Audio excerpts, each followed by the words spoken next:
I'm going to call this meeting to order, and I believe, Mr. Kohler, we have all commissioners present.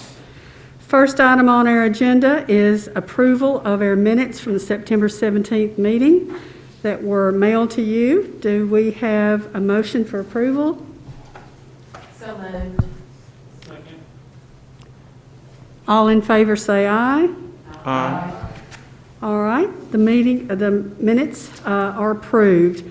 For our first official action, we are going to have consideration of our nominees for the commissioner term that will begin January 1st, 2021. Commissioner Herbert. Good afternoon. This year's nominating process for the term beginning January 1, 2021 began in January of this year when the online application went live on KUB's website. The committee met in August. Advertisements ran in the News Sentinel that month, as well as an advertisement on KUB's website and on social media. The committee evaluated the submitted applications. We had a great response, some great applicants, and selected qualified applicants for interviews. We conducted 8 interviews. The city charter requires that the board provide the mayor at least 5 nominees for each commissioner vacancy, and the nominating committee recommends the following 5 persons: Claudia Caballero, Nicole Chandler, Helen Hennon, Anthony Ingram, and Elaine Streno. You have heard the recommendations of the nominating committee. Are there members of the public who would like to address the board regarding the nominations? All right, seeing none, I would like to ask Mark Walker as the board secretary to distribute the ballots. Yes, Chair Hamilton, just a couple of instructions before I distribute the ballots. You'll notice on the ballots that the names of all the candidates who submitted qualifying applications are listed on the ballot. Please vote for at least 5 candidates, and you may select from those that are recommended by the nominating committee. You could vote for any other applicant, or you can write in a candidate if you wish, and please remember to sign your ballots when you finish voting. As Mark is distributing the ballots, I was remiss in not making a comment on the microphones. We do have different microphones today than we had the last meeting. You do not need to hold the button when you speak. If you push the button, it will just turn on the microphone. You'll see that it's green. And then to turn it off, just push the button a second time and it will be red and your microphone will be off.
Madam Chair, the following candidates or individuals have received a majority of the votes: Claudia Caballero, Nicole Chandler, Helen Hennon, Anthony Ingram, and Elaine Streno. Thank you, Mark. These 5 names will be submitted to the mayor, along with a complete set of all applications received this year. The mayor will select her nomination and submit the name to City Council. I'd like to thank the nominating committee for all your work in conducting the process this year. Next on our agenda is Resolution 1423, a resolution amending the existing purchase power adjustment of the electric division as previously established by Resolution number 1065, as heretofore amended to address changes to wholesale power supply costs provided by the Tennessee Valley Authority's Pandemic Relief Credit. Second and final reading. Gabe? Thank you, Chair Hamilton. As you just heard, last month we presented to you on a first reading the amendment to the electric purchase power plan adjustment related to this pandemic relief credit that we received from TVA. I want to recognize Mark Walker, our CFO, to provide you a brief overview for the second and final reading. Yes, Commissioners, you will recall last month we did vote on the first reading for an amendment to the purchase power adjustment as reflected in Resolution 1423. So just a brief recap today. You'll recall, probably in late August, the TVA board announced that it was going to be distributing $200 million in pandemic relief credits across the Tennessee Valley to direct serve customers and also to all local power companies that purchase their power from TVA. For KUB, the estimated value of the standard service cost credits is about $7.3 million. And we will begin receiving that from TVA as credits on our wholesale power invoice beginning in November. So that'll go for a period of 12 months. And again, we're estimating that that will total $7.3 million. As we talked last month, it is our intention to use those credits to provide utility bill assistance to our customers who are having difficulties paying their bill or have accrued past due bills during the period of the pandemic. And we are presently working with CAC to develop an arrangement for the use of those funds for utility bill assistance. And it is our goal, our hope, that those arrangements will be finalized here in the next couple of weeks so we can start distributing those funds to our customers. Now, since the credits will be provided to TVA as a credit on our wholesale power invoice, it does require that we amend the purchase power adjustment of the electric division or the PPA in order to be able to use the credits for the intended purpose. Hence the need for the amendment to the PPA. So again, on second and final reading today is Resolution 1423 for your consideration. And I'd be glad to answer any questions you might have. We have any questions from any of the commissioners? All right, then we will need a motion and a second. Resolution 1423 on second and final reading. So moved. Mr. Cole, are there any members of the public who would like to address the board on this resolution? All right, seeing none, Mr. Coley, would you please call the roll? Yes, Commissioner Askew. Aye. Commissioner Hamilton. Aye. Commissioner Herbert. Aye. Commissioner Pinnell. Aye. Commissioner Simpson Brown. Aye. Commissioner Small. Aye. Commissioner Worden. Aye. Resolution 1423 is passed on second reading. Thank you, Mr. Coley. Next on our agenda is Resolution 1424, a resolution in appreciation of the Tennessee Valley Authority for COVID-19 pandemic relief efforts in support of Valley residents and businesses. Gabe? Commissioners, we're extremely grateful to TVA for allowing us to have these credits to use like this, and it's going to help our customers in significant ways. The board requested last month that we recognize TVA and pass a resolution thanking them for this. In a minute, Bill Coley will be reading the resolution out loud. But before he begins, I want to first recognize the folks from TVA that are with us today: Amy Edge, Dan Pratt, and Robbie Ansary. Amy is the customer delivery manager for TVA, works with us a lot.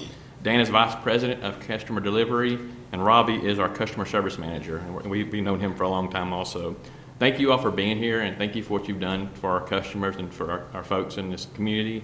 And with that being said, I'll let Bill read the resolution.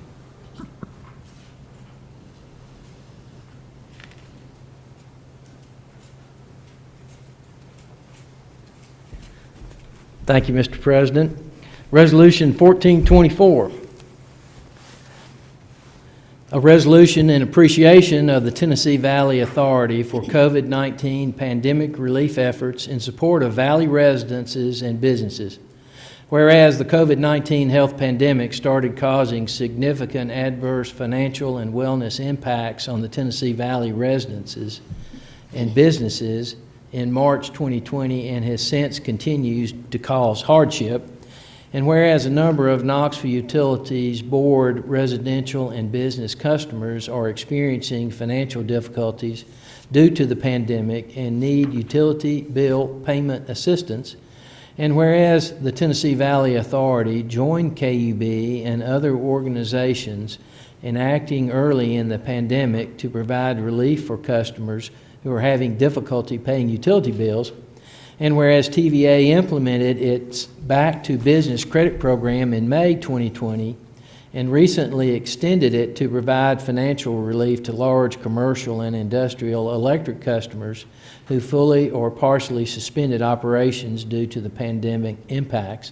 And whereas TVA has provided $160,000 in community care grants for agencies in KUB's service area providing pandemic-related assistance, and whereas TVA has announced a pandemic relief credit to be provided to local power companies to invest in their communities and support those they serve, and whereas KUB will receive pandemic relief credits from TVA on its monthly wholesale power invoice for the period of October 2020 to September 2021, which are estimated to total around $7.3 million for standard service wholesale costs, and whereas KUB intends to use the $7.3 million to provide utility bill assistance to KUB customers, particularly those with past due balances accrued during the pandemic, and whereas TVA has previously provided significant support for KUB's low-income customers, as evidenced through programs such as the Knoxville Extreme Energy Makeover and Home Uplift for weatherization assistance, and whereas TVA has a long legacy of partnership with KUB to provide safe, reliable, and affordable service, and is demonstrating great leadership through all these efforts to support economic recovery and assistance for customers most in need.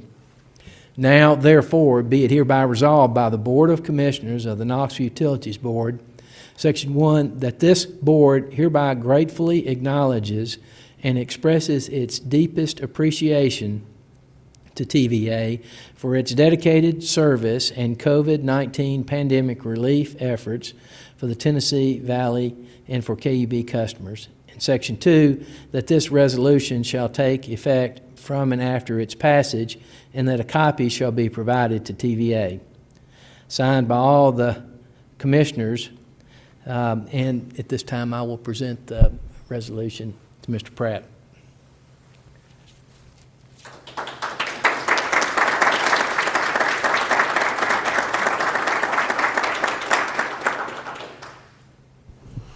Thank you, Mr. Coley. Do we have a motion and a second for Resolution 1424 on first and final reading? So moved. Second. Thank you, and I understand that Dan Pratt would like to make some remarks. I'd like to recognize him.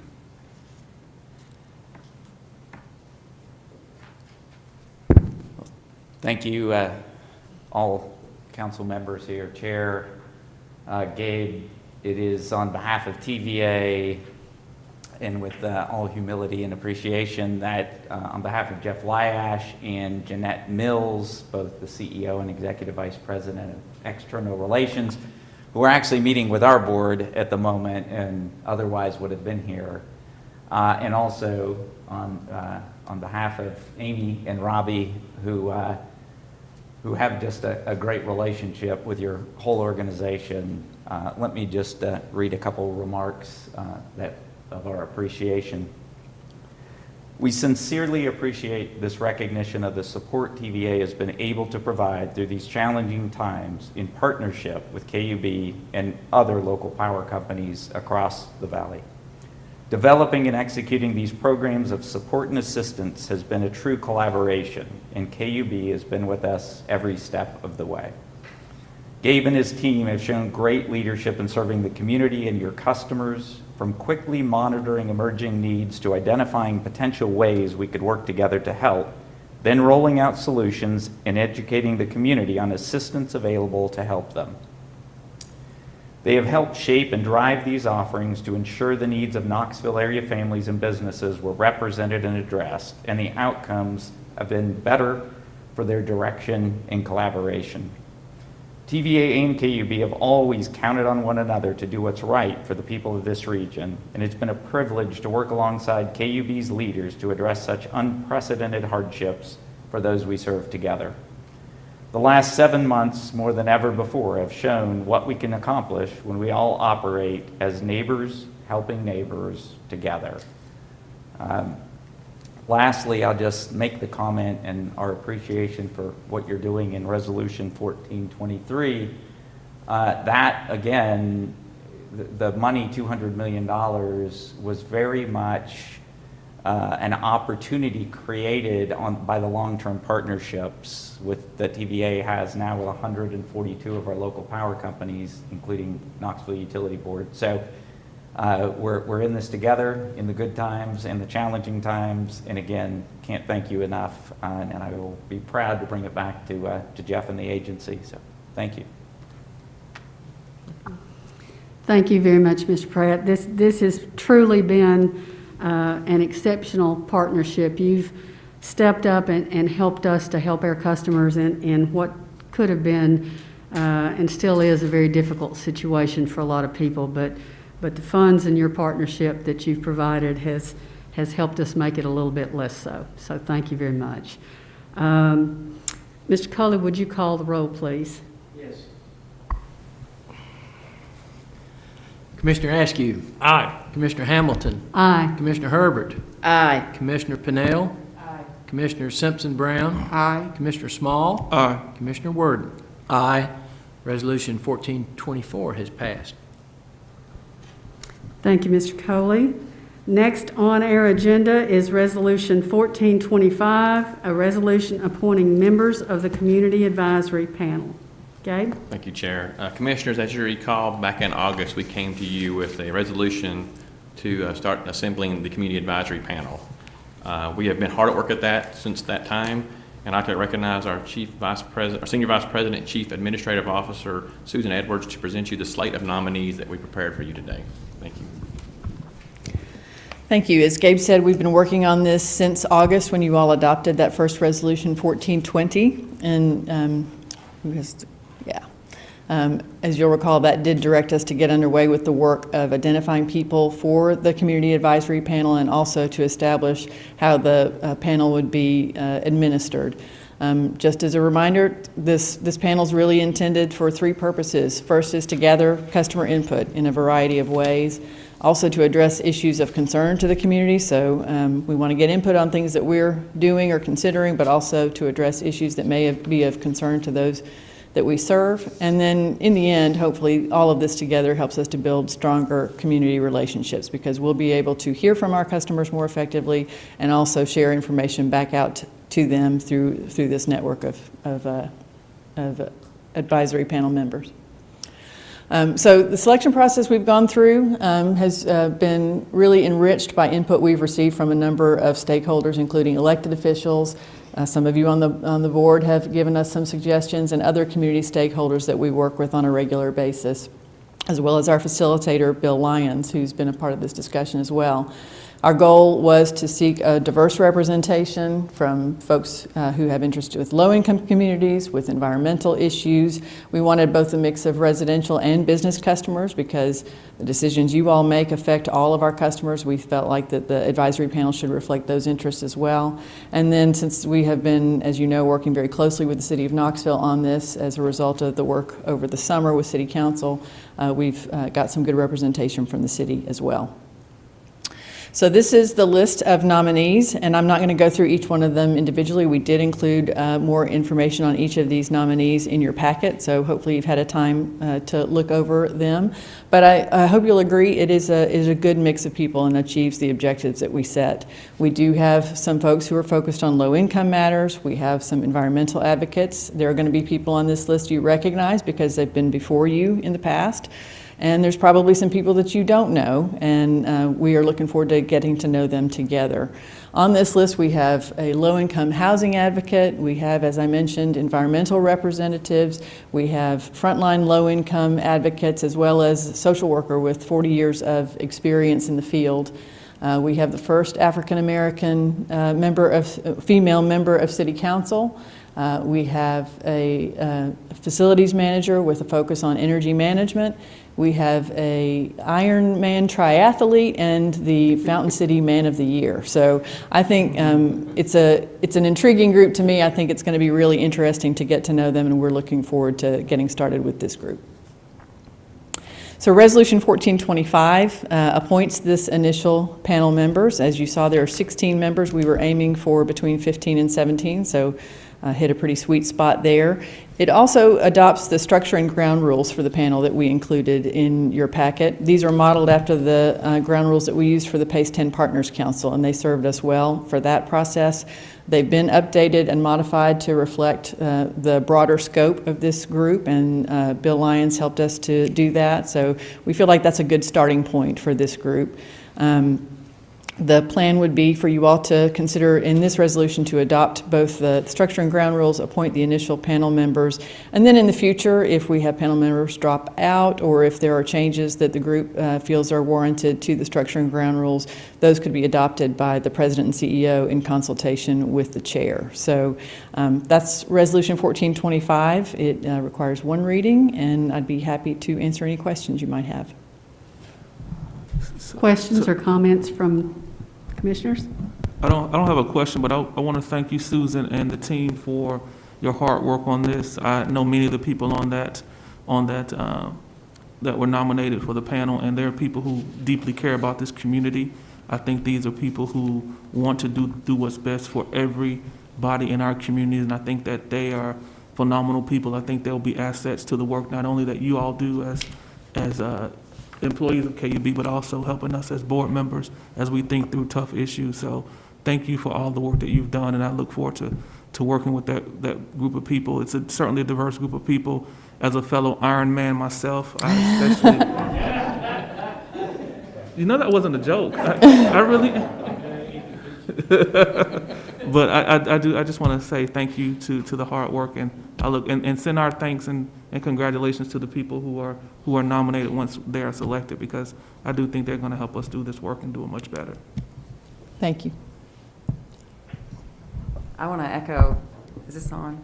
Okay. I want to echo Tyvee's comments for sure, and I'm just excited about what this group will learn about KUB and what they'll be able to inform the rest of the community, and vice versa, what you all, you're asking for information, and it looks, I know some of those names too, and I know that they're going to be active participants. So it's just I think it's a positive future for the community in KUB. So thanks to all of you who put this together. I actually have a motion to amend this resolution. And this comes actually from our discussions within the nominating committee. We interviewed several applicants who were not included in the list that you all just approved to be nominated and given to the mayor for her choice. We had one person who we thought would be an excellent addition to this community advisory panel. Her name is Felicia Utsi. She lives in East Knoxville. She works in a daycare and in a community arts program. She's active in a number of community organizations, including some that have been addressing the issues related to low-income energy burdens. In her interview with the nominating committee, she talked a lot about bridging gaps between KUB and the community, and I think that fits in well with the what the panel is being established to do. I think she would be a good addition to the group. So I would like to make a motion to amend Resolution 1425 by adding to Attachment A, Ms. Utsi, contingent upon her agreement to serve. Thank you, Commissioner Herbert. There's a motion on the floor to amend Resolution 1425 by adding to Attachment A, Felicia Utsi, contingent upon her acceptance. Do we have a second? Second. All right, are there members of the public who would like to address the board on this resolution or any other discussion from any of the commissioners? I know Ms. Utsi. I know the work that she's done, and I think that is an absolutely phenomenal recommendation, so have my wholehearted support. All right, thank you, Commissioner. Question, are there 16 names on this, so we're still within our guidelines to add one? Yes. Okay. Anything else? All right, Mr. Cully, would you please call the roll? Yes, and I might remind the commissioners we're voting first on the motion to amend. So this is the motion to amend. Then we'll come back and vote on the motion or the resolution as amended. So Commissioner Askew? Aye. Commissioner Hamilton? Aye. Commissioner Herbert? Aye. Commissioner Pennell? Aye. Commissioner Simpson-Brown? Aye. Commissioner Small? Aye. Commissioner Worden? Aye. All right, the resolution or the amendment to Resolution 1425 has passed on first and final reading. Now we will vote on Resolution 1425 as amended. Madam Chair, is that? Thank you. Go ahead. Commissioner Askew? Aye. Commissioner Hamilton? Aye. Commissioner Herbert? Aye. Commissioner Pennell? Aye. Commissioner Simpson-Brown? Aye. Commissioner Small? Aye. Commissioner Worden? Aye.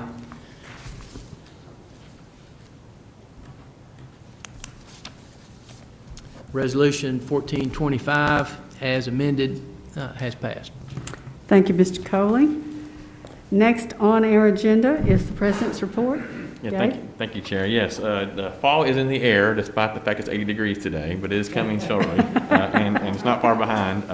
Every year we do an annual review of the upcoming winter projections. I'd like to recognize Sherry Ottinger, Manager of Rates, to provide our annual winter update. Well, good afternoon, Commissioners. It is so good to see you.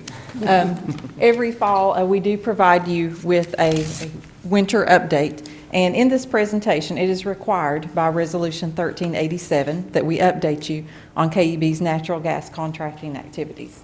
As part of this presentation, we will also update you on our price risk management program.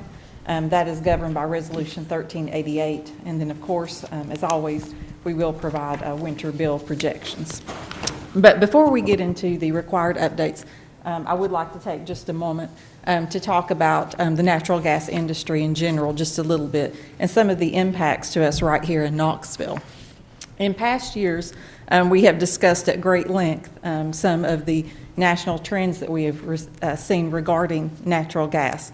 As you know, there is a very plentiful supply of natural gas in the United States.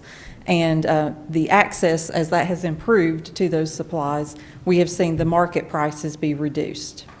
So although during this pandemic year, we have not seen as many records broken as we might have in years past, the production in the U.S., the consumption, the exports all still remain very strong, and the market prices do remain very low.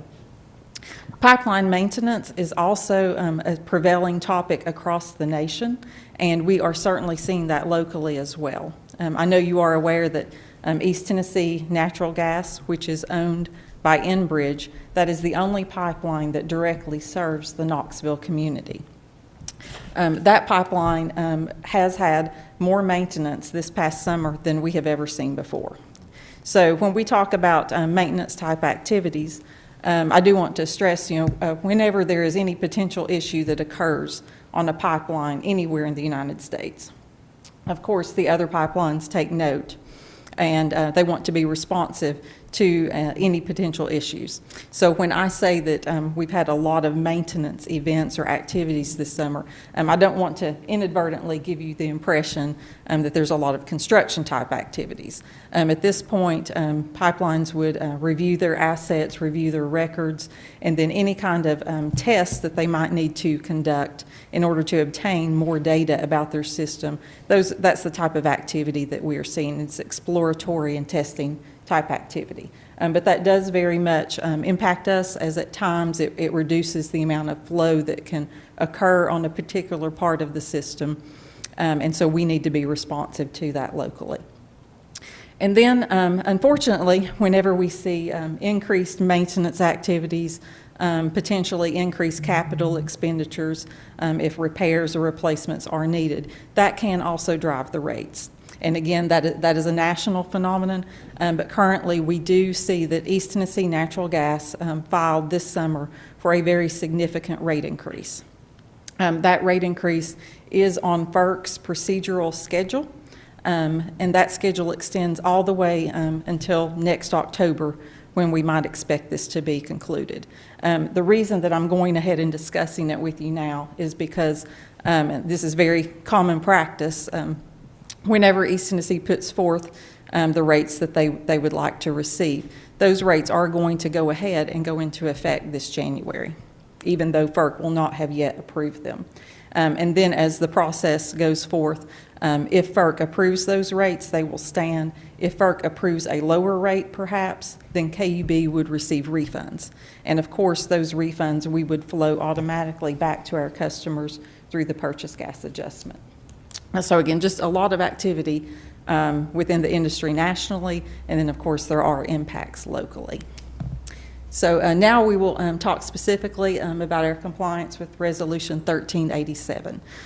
This does govern, again, our natural gas contracting activities. And I will say this slide we have shown to you many times. There is nothing new on it. There's nothing that has changed. And I think that speaks to the fact that this resolution has laid a very solid foundation. In it, the board has delegated certain levels of authority to KUB staff. However, the board has also retained authority over certain issues, such as the overall volumetric caps and over long-term contracts. So as you may recall, our long-term prepaid gas is one such contract that does require board approval, and that last came before you in June. But for a lot of other contracts, staff is working on those every year, and this year we did have a certain number of contracts that we signed, and the next two slides will cover those in more detail. This year we did not have any pipeline contracts that were up for renewal. However, we did have one storage contract, and that is with Bobcat. You may remember that last year we talked about Bobcat. At that time we had entered into a one-year contract with it. It was very new. And the pipeline that's associated with this storage field was also new to us. So we wanted to just enter into a one-year contract and take some time to assess the value of that storage to KUB. Unfortunately, or fortunately, however you want to see it, with the very warm winter that we had last year, we really did not encounter enough situations that we felt we could make a good assessment about this storage. So rather than renew on our typical 5-year term, we have elected to just do a 2-year contract on this storage and take a little bit more time and hope that we have some opportunity to provide a good assessment of its value to KUB. And then I'm very happy to report to you on sales of excess capacity. Once again, this total approached $500,000. We did renew 2 asset management agreements that contribute greatly to that $500,000 total. That is with ConocoPhillips and then with Symmetry. Symmetry was formerly known as CenterPoint. And then we signed 1 new base agreement. That was with a company called EMRA. And we also signed 2 new contracts with NextEra and NJR, and then we renewed 4 of our existing contracts. And again, the next slide we'll look at, those are highlighted in green. So if you look, yes. Excuse me, could we go back to the last slide, please? Mm-hmm. Help me understand how we generated sales of excess capacity, saved customers. So we sold that to other companies that needed the gas? Absolutely. Okay. Yes. Great. The volumes that are in our contracts, those are year-round, and there are certainly certain times of the year where we do not need the full volume, and so we do release that capacity to others. And some of those releases are several months, as those asset management agreements are. Others may be for 1 month, or it could even be just for a weekend. So since Jerry started asking questions, so now I had a question. If you go back to the slide before that, you talked about that there was going to be an increase, East Tennessee natural gas rate increase. Would that then be passed on to our customer? Like how would that then? Yes. That is the unfortunate nature of that FERC approval cycle, is the pipeline sets forth rates, and then typically within 5 months or a date specified by the pipeline, those rates go into effect whether they are approved or not. And then our recourse is when the final rate is approved, if it's lower, then that money will be returned to us. And again, when that money comes back to KUB, we flow that through our purchase gas adjustment, so it is returned to customers. Okay, because I know that we approve certain rates, and so this is in addition to the rates that we may have approved, so they will see an increase potentially in their bill that we didn't initiate, but it was because of, okay. Correct. That is part of our purchase gas, and so our purchase Right. gas and our purchase power, as those costs go up or as they go down, we have a calculation that automatically moves along with those costs. Yeah, I just want to make that clear, so if you know, that we're in a board meeting Yeah. months from now and folks say, you know, you all have increased my, you know, my bill, then we need to, I need to understand how this has happened. We anticipated an increase in our gas rates. For the purchase gas costs? Yes, and I believe that the numbers Sherry will show here in a little bit on some bill. It is worked into our bill calculations. So there, it may be, well, we have probably already accounted for this increase in our budget. That is correct. I have a question now. Yes. This may be a really dumb question, but can we can we hold our excess capacity and sell it for a higher rate once those rates go up? I love it. When those releases happen, they happen at market rate, and there is competitive bidding. Okay. So to the extent, yes, that those rates go up, we might see those go up if it was on East Tennessee. So we typically sell our excess, do we typically sell our excess capacity higher than we bought it, or is it just generally a wash? No, I am not aware of any situation where it's higher. There was an occasion probably 20 years ago or so on a pipeline where we were able to get almost what we call max rate. I think it was above 90%, but that is very atypical. I see. Typically, you know, in this situation, we are happy to get something back. Gotcha. For something that we're not using at the time. Yeah, So. thank you. Follow-up question from Tybee. So the pipeline, increased pipeline fee, how would that translate to the typical gas customer? How much are we talking? Yes. This is a very significant increase. And we can't talk a lot about anything other than what has been filed. So I'll start with that. But the rates that have been filed, it's almost doubling what we pay East Tennessee. And so the residential impact would approximate $5 a month. Now, we are obviously contesting that. We're going through that procedure, us and other shippers on the pipeline. Because there's a confidentiality agreement and it's into legal proceedings, I can't say a lot about this case specifically. What I will say in general about all pipeline rate cases that go before FERC, it is not uncommon for the pipeline to ask for a much higher rate, and then through negotiation or through FERC's process, that comes down. That was my next question, was how often does FERC, and I assume they're a regulatory agency, that they can determine that this is not a valid increase, and they can adjust it from there. And you said that happens fairly often? To be honest, most cases do not go all the way through the FERC process. Most are negotiated between the pipeline and the shippers and come to a settlement. And so that's this discovery phase that we are in right now. The next phase will be negotiation, and then the next step would be that FERC would intervene if necessary. My last question is, you know, the wholesale cost of gas has declined over the last, what percentage would you say over the last 3 years that the cost of gas has, how is that? I guess the reason I'm asking that is that $5, you know, per customer per month, you know, if their bill is actually less than it was because the wholesale cost has gone down, then that it's not as it's not as much of a burden if the cost of gas from 1 year to the next or the last 3 years has gone down, say 20% or however much it's gone down. Correct. There are kind of two types of costs within our purchased gas.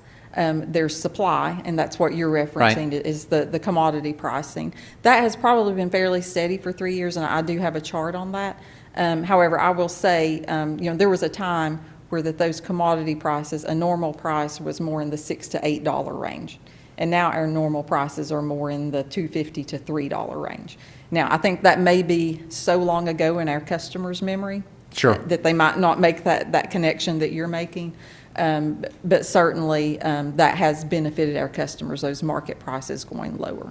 So that it's been fairly leveled in the last 2 or 3 years? Yes. Okay, so they'll, The second part is, And the second part is the demand cost, and that's what we pay to the pipelines. So we buy the commodity from a supplier, and then we have to get it here. We have to transport it on the pipelines.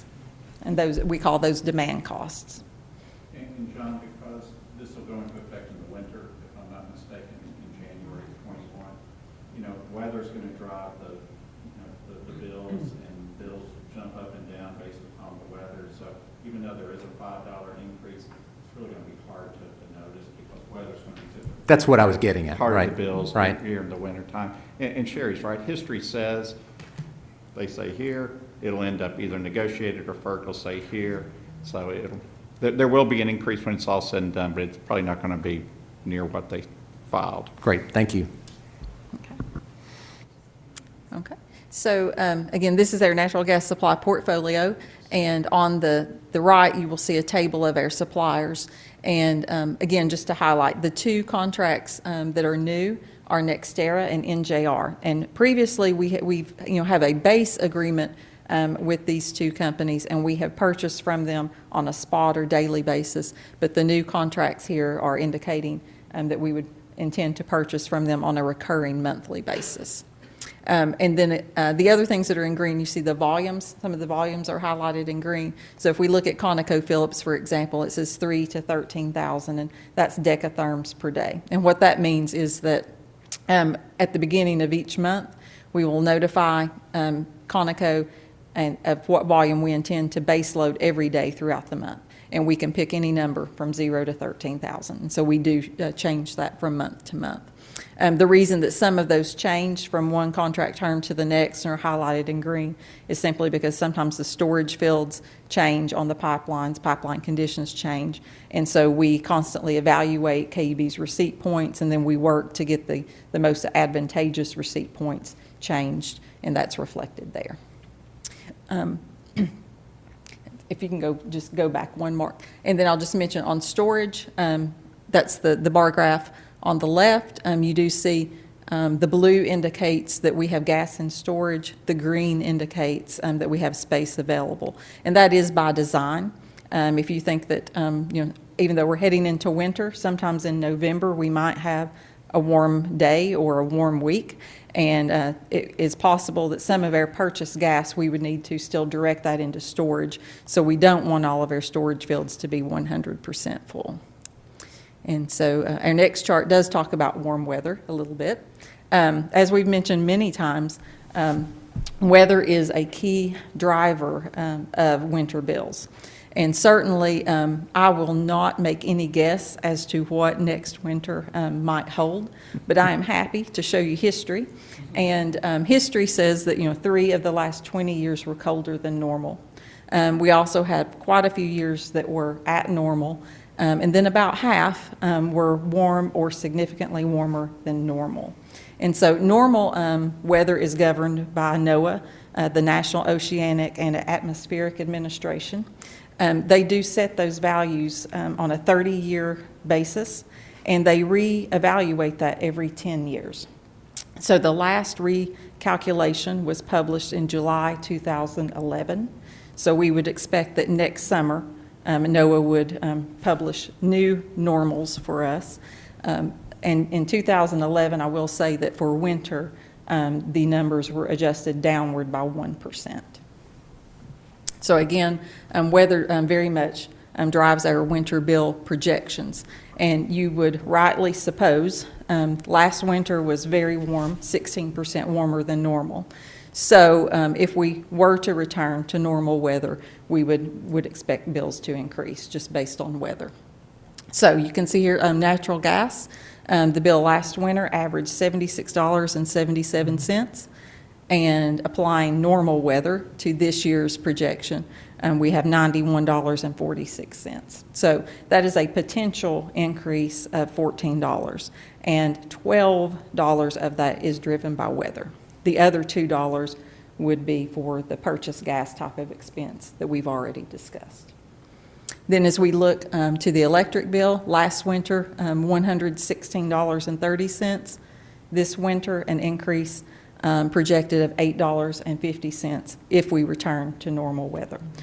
All of that increase is driven by weather. In fact, the weather impact is $9.60, but we do have a little bit of an offset for reduced purchase power cost on that bill.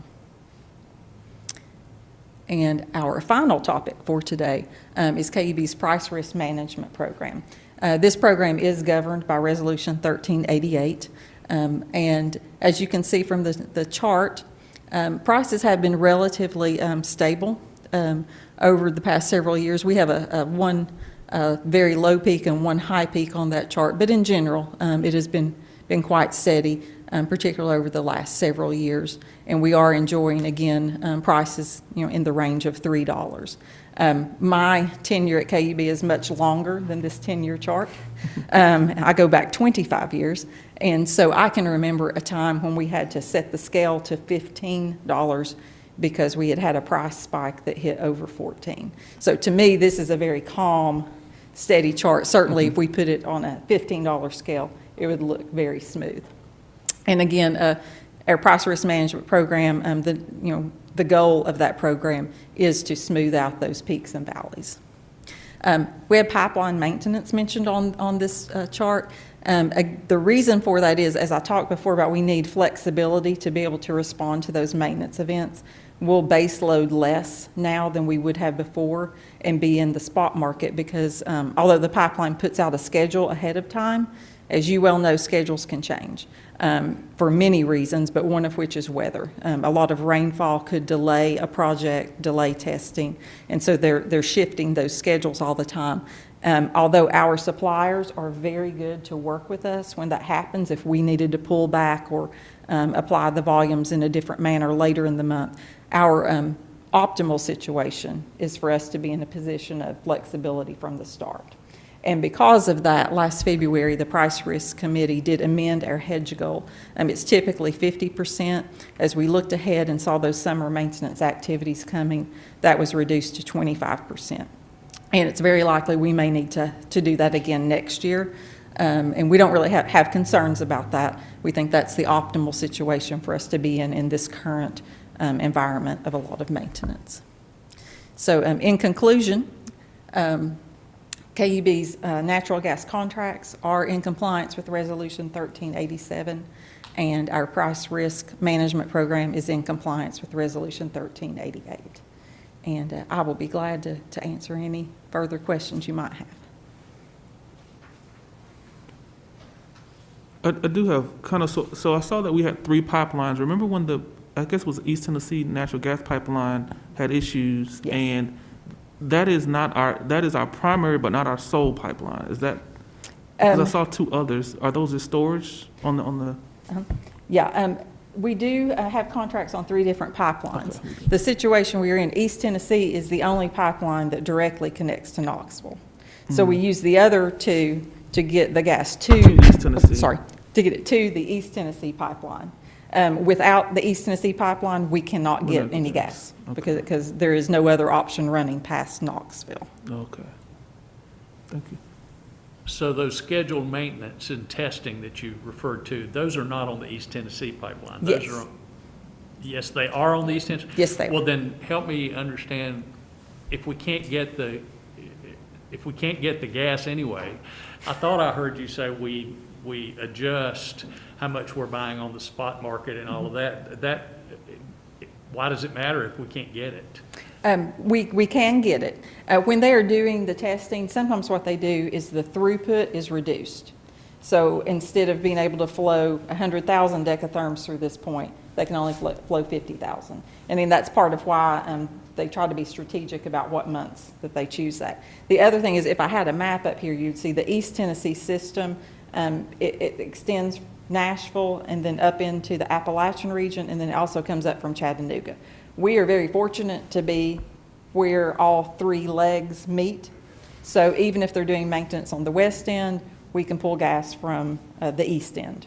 So that's how we are able to still get gases. There's multiple directions on the pipe, but then also sometimes the maintenance is not taking that section to 0. Okay. Thank you very much, Sherry.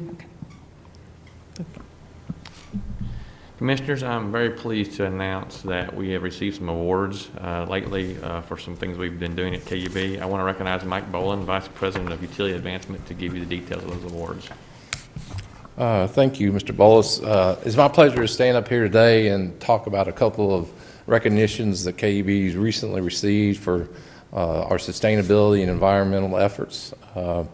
Let me talk about the first one here. The first one, a couple of weeks ago, Mr. Bolus was a part of a virtual meeting where he was awarded on behalf of KUB the Tennessee Solar Champion Award. Tennessee stands for the Tennessee Solar Energy Industry Association.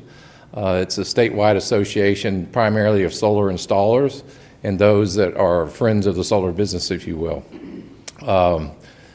So far, there have been 14 recipients of this award. And the very first award was to former Governor Phil Bredesen. Mr. Bredesen established a company called Silicon Ranch. It's a solar installer, a nationwide solar installer that is now majority owned by Shell, as a matter of fact, and provided a lot of leadership in the solar space in the state and even nationally. Last year, recipient of this award was Google and Facebook, both of them located data centers in the Tennessee footprint. As part of their commitment to build in the Tennessee Valley, they entered into contracts with TVA for significant investments in solar energy from TVA, similar to the way we did. And 3 years ago, the winner of this award was a Knoxvillian. Our own Dr. Stephen Smith was a Solar Champion Award winner 3 years ago. So our award of this Solar Champion Award is very significant and is a recognition of our Green Invest purchase we made with TVA of 212 megawatts earlier this year. So we were awarded this on a virtual call that had over 200 people in attendance at the time that we achieved it. So there was a lot of interest in this award throughout the valley. So very happy to share that with you. And actually, if I can do the Vanna White thing, I actually have the award here. They gave us a very nice award here, and I'll leave it up here for y'all to see after the meeting today. So that's the first one. The second award or recognition I'll talk about is American Public Power Association Smart Energy Provider recognition. I think a lot of you may be familiar with the APPA RP3 award, the Reliable Public Power Provider award that we've received and talked about previously with you. APPA put together this award, Smart Energy Provider, to recognize utilities that are making contributions in the area of energy efficiency, renewable resources, distributed generation, environmental sustainability type activities. Just like the RP3 award, the application form and the kind of questions and the kind of qualifications you need to be awarded this is quite extensive. They ask questions about training. Do we train our call center representatives on how to help people use energy more efficiently? They ask about how are we operating our distribution system? Are we doing that in a way that minimizes losses? They ask about our investments in solar. They ask about our research efforts on behalf of environmental initiatives, and are we contributing to the larger good, if you will. So it's a very extensive process that we had to fill out, and thankfully we're awarded. We're one of 85 recognized nationwide. APPA has about 1,400 members across the United States, so we're in a very small company, but very happy to receive this award. And if I turn to the next page, Mark, some of the things that we noted and that I would note, we, working with TVA, are part of the E-Score system that provides energy efficiency advice and counsel and assistance to our customers. The center picture here is our recent 212 megawatt purchase of solar power from TVA. On the upper left, or I don't know, my left, right, that way, is our EV charger rebate program, first of the kind in the States, the first and only, just like our solar purchase, the Green Investment TVA.